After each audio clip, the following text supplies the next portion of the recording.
in my talks and all, I feel that many of them don't understand the difference between how do you how do you prompt them and how do you fine tune them, right? GPT model was fine tuned to learn more about the code, and hence we have this model called as Codex, which is used by many of the programmers to code much more efficiently, which is the basis of GitHub Copilot, right?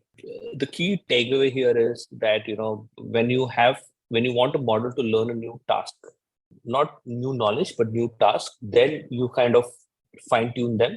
Else, many of the times prompting is the right thing to do. It works very well.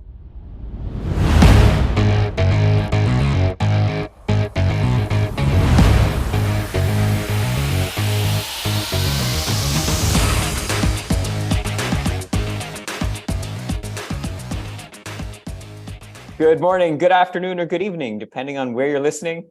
Welcome back to AI and the Future of Work. Thanks again for making this one of the most downloaded podcasts about the future of work. If you enjoy what we do, please like, comment, and share in your favorite podcast app. And we'll keep sharing great conversations like the one we have for today. I'm your host, Dan Turchin, CEO of PeopleRain, the AI platform for IT and HR employee service.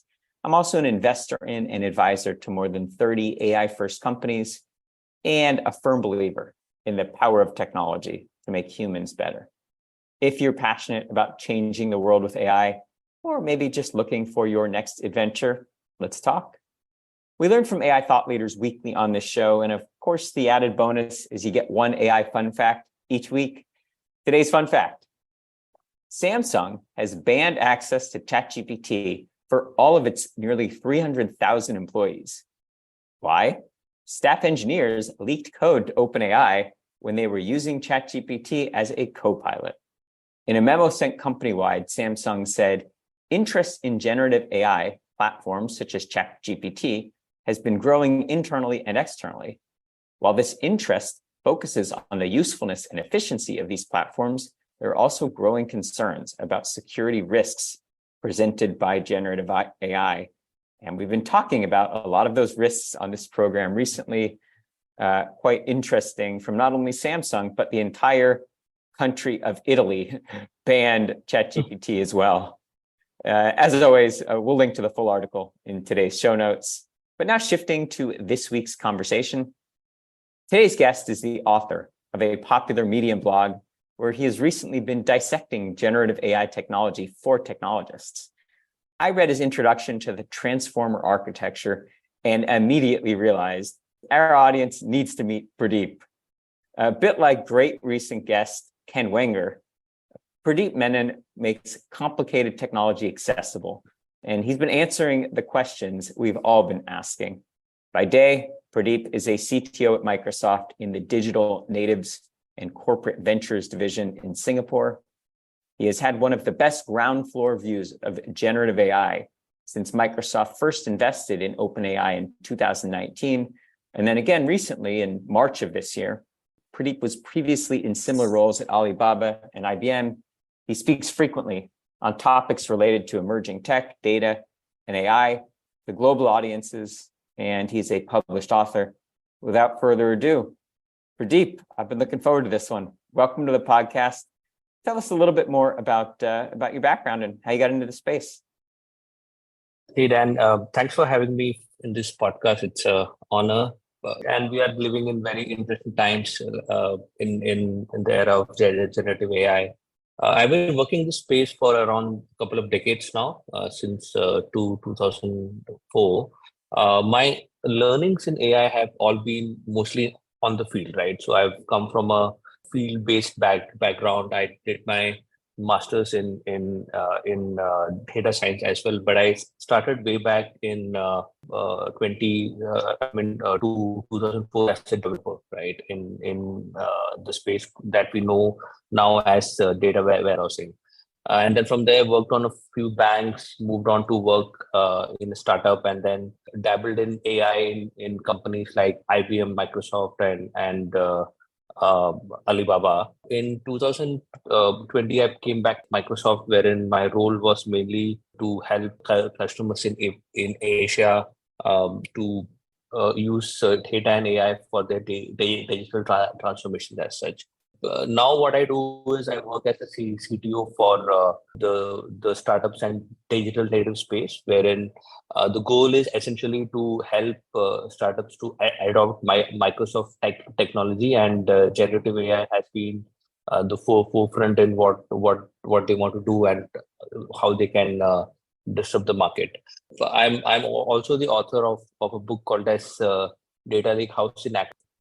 Pradeep, it seems like every day our minds are blown by things that it turns out generative AI can do that sometimes we didn't even realize. Give me one example of something you've seen recently that just amazed you. See, I mean, I've been dabbling in this space since the introduction of ChatGPT, right? And it has actually blown my mind many times. But one thing that I was really kind of surprised by what it can do is the the remarkable abilities these models have to understand the context, produce contextually relevant responses, and even demonstrate a degree of creativity in their output as such, right? So historically, these models that we kind of dabble with now have struggled to produce the kind of text that is coherent, contextually accurate, and beyond a few sentences, right? But these ones are a whole new paradigm shift. And let me give you a personal example as such, right? So I always found it very difficult to read scientific research papers as well. So they are very complicated. Their languages are very dense. But then with Chat GPT or with what we have now, GPT-4 integrated with Bing and Bing search and all these things, I find it very easy to understand what these research papers say. I get their help to summarize it, and then and then kind of assimilate the knowledge that they have. It has helped me tremendously in my conversation with customers on where the next space is, and also understand these complex complex processes in a much more simpler manner. So that is one thing that personally I have seen help me a lot, and I'm sure there are many things that help others as well. So I mentioned that I met you through your great blog post about the transformer architecture. Thought it was very articulate, very accessible, and in fact, it was much better than learning about it from ChatGPT. You do a better job than ChatGPT does. But thinking about some of the more popular blogs that you've published recently on the topic, teach our audience something that you've explained in a blog post that maybe isn't obvious even to an audience of technologists. Yeah, actually, I mean, obviously, folks who are, different people would have a different level of understanding of what ChatGPT does. But one thing that I would say is that ChatGPT is actually a derivative of what GPT is, right? So the way ChatGPT is trained is kind of an adaptation of what GPT is. And one of the topics that I have found that folks misunderstand a lot is the aspect of the models of the aspect of prompting and fine tuning for these models, right? Because now these large models are kind of pre-trained with a lot of data, right? So from the internet, from the textbooks, many things. They are scaled with billions of parameters. For example, we know that GPT-3 has around 175 billion parameters. And think of these parameters as nuggets of knowledge that they acquire as they train, right? But as these parameters increase, GPT-4 is considered to have around 1 trillion plus. We don't know the numbers yet. But then as these parameters scale, they learn new skills. So it is amazing to see the skills that these models have learned by immense ability of the number of parameters, right?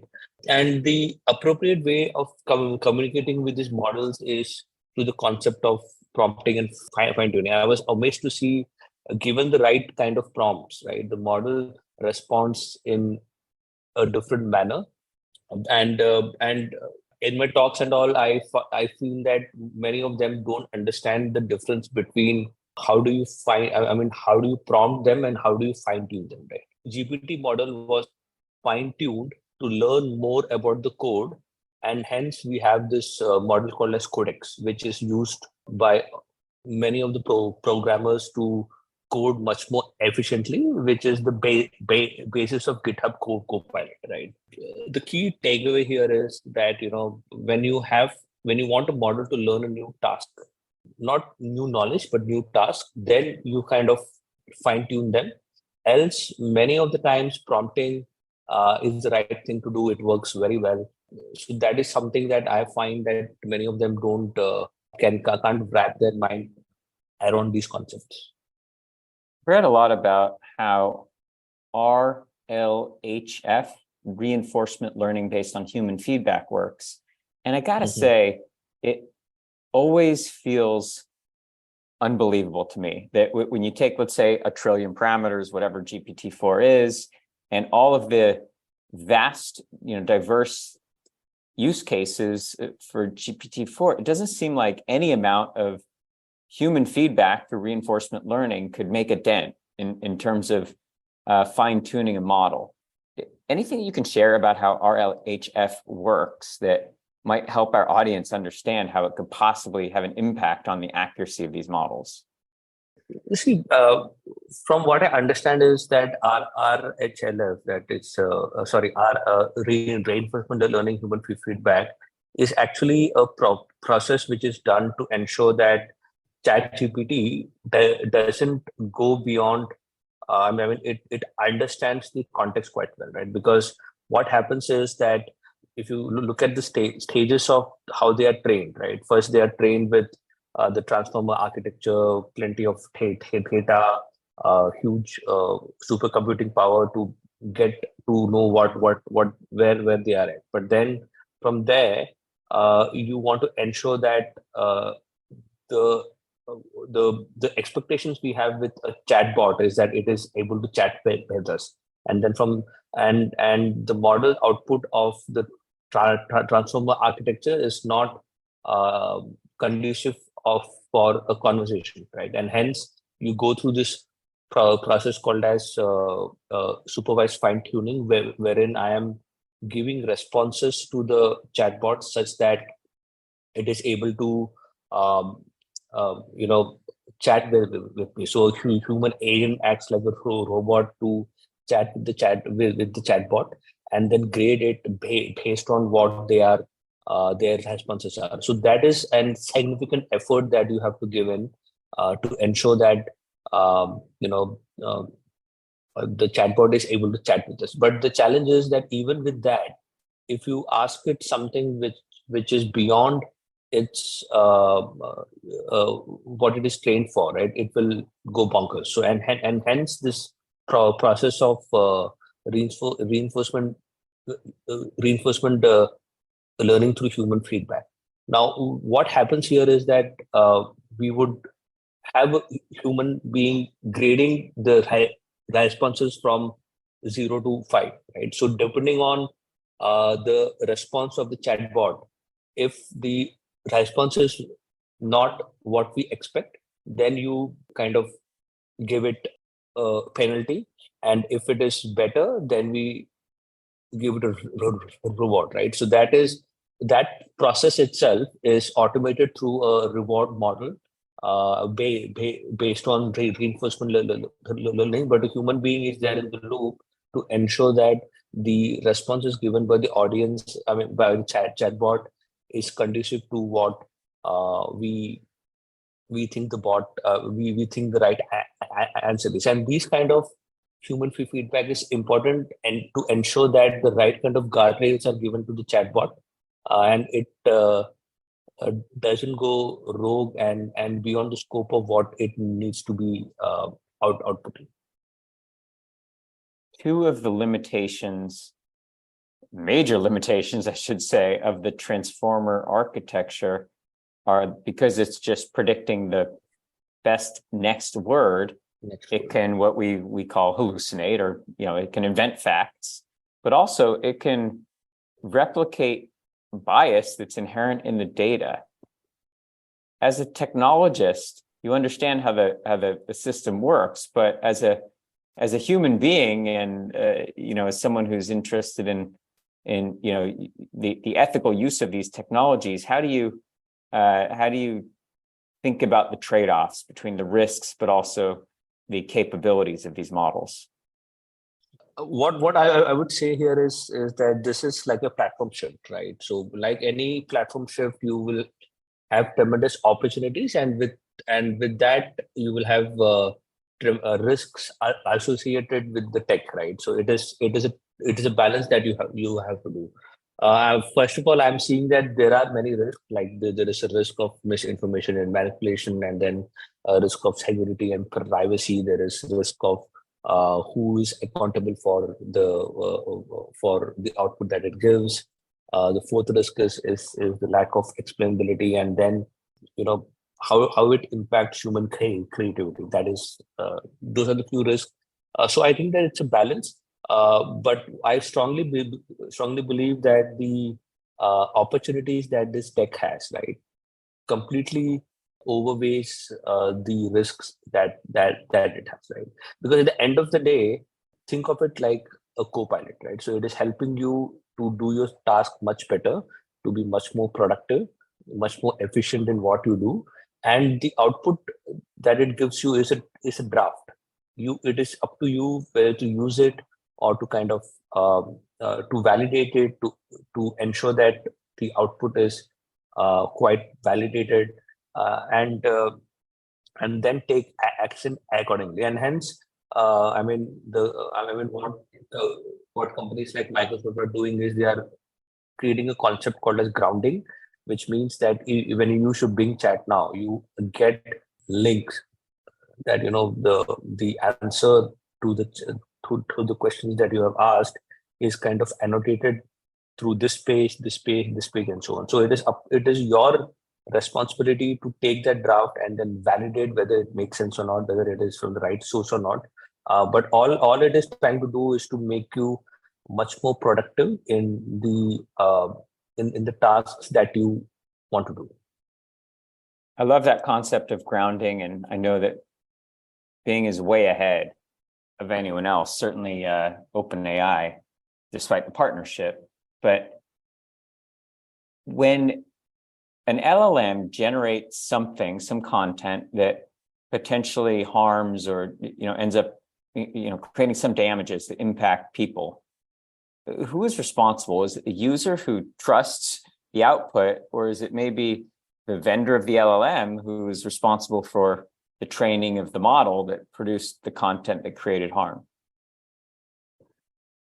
Listen, I mean, to be honest, this is very open field now, right? But in my view, what I think is that LLMs, like any other tech, is only an enabler.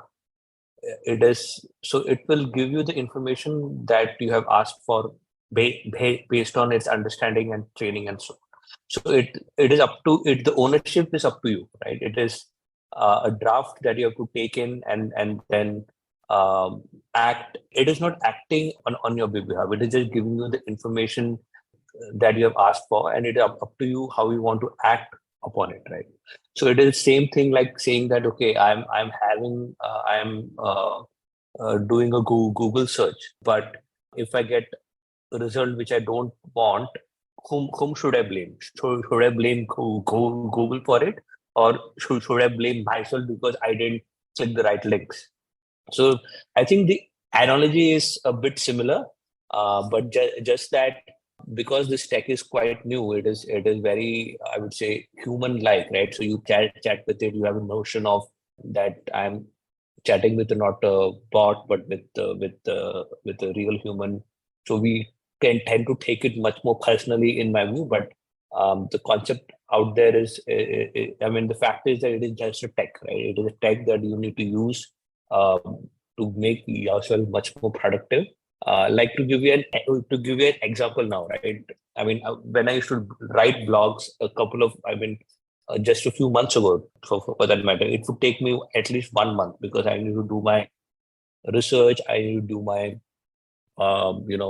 drafts, and then kind of find edit it. So it was a time-consuming process. But with GPT now, I can churn out blogs in a week's time because most of the work, the research work, all these things are kind of shortened because I use because I use ChatGPT.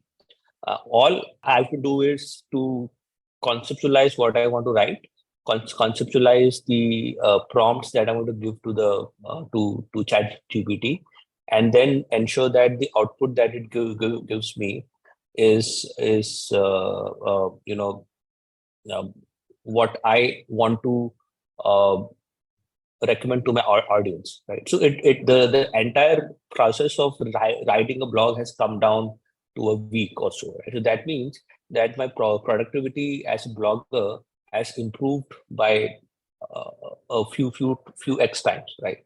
So that is what I think GPT will do. But the blogs which I write, the ownership of those blogs is mine. The content is mine. The source material is mine. The thought process is mine as well. All I'm doing is that I am augmenting my productivity through a chatbot, which is cool. Now, I'm in Silicon Valley, you're in Singapore, and together we're surrounded by amazing innovation that often we see before it gets commercialized. In your role, what's technology that's maybe emerging but that nobody else has seen yet that has really impressed you that you think could help change the world? I think, of course, I think the times are very dynamic now, right? I think that application of generative AI is going to change the world, and I think, in my view, that this is just a start, right? So we have now you know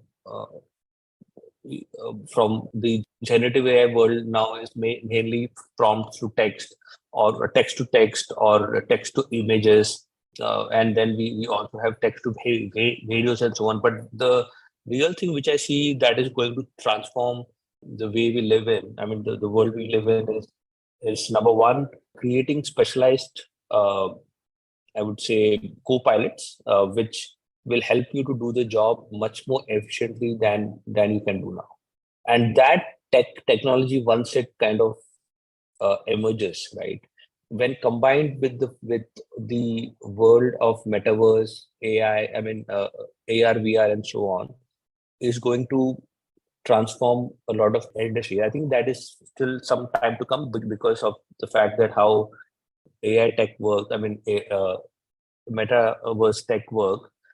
But imagine this, right? You are a student, and you have avatar of your favorite teacher like Socrates, or whoever in front of you, and that avatar of your teacher is able to communicate with you in speech through the power of something like a GPT-4. So that world, in my view, we have the tech in place. I'm sure we have the tech in place, but it has to be just it has to be just amalgamated together to form something that nobody else has seen. So we do have some startups working in this space, and I think still early days, but it is possible.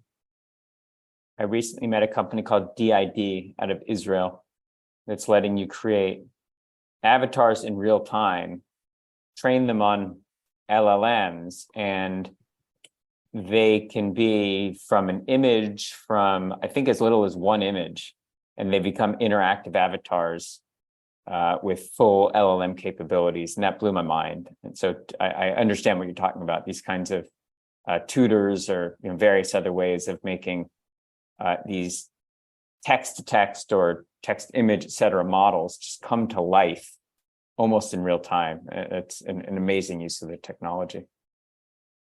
Now, exactly, and I think that also I think that the notion of in my view, the way things would change is by adopting the notion of a co-pilot, right? So if you think of Iron Man, right? He had this guy called as Jarvis who would help him to do things. Of course, it is not as good as Jarvis, but then it is somewhere there, right? So I think in the world to come, you would have co-pilots with you, helping you to do each of your jobs. So be it scheduling, be it writing an email, writing a blog,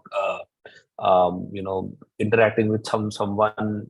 So all these things, I think, will help to improve productivity a lot.